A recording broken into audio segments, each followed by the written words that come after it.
amakuru yawe ngo ntugisome inzandiko wandikiwe na Pawulo,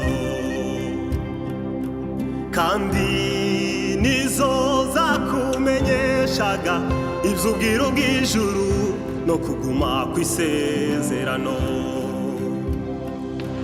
Numvishije nayandambwira ngo ntukigera hera umutima ushize hejuru,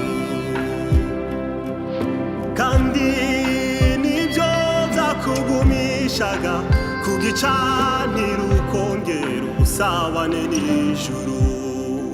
Mwana wanje yo, mwana wanje ntiwumvise gukomeye amashi, uzibuke bya bihe wabayemo nta n'umukuzi. nubona ubuzima bugenda neza, mwana wanje nubona ubuzima bugenda neza, hindura isengesho ryerekeze mu mihana y'abandagaye. uzature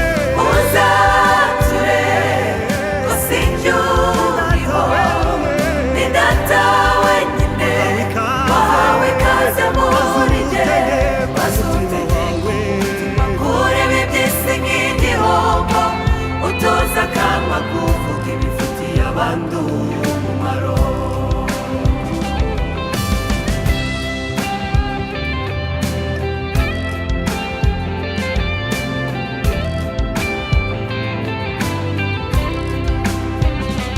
wahawe ijambo n'icyubahiro bigenerwa ab'ijuru ryatoranije, none umutima wawe uragambirira ngo ukeneye kwitwa igikomerezwa.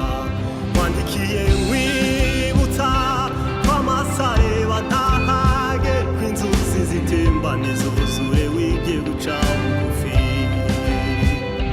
Wandikiye nkwibutsa ko amaso areba ntahage, ko inzuzi zitembane zuzure wige guca bugufi.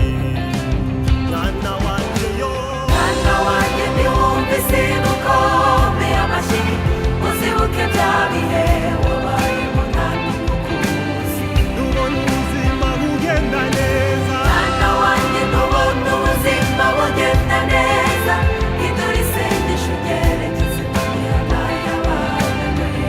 uzi umutima wawe, uzi umutima wawe udasiba wishyira hejuru, Haleluya. ahantu utazumva ko ibyo ukora ubyishoboza.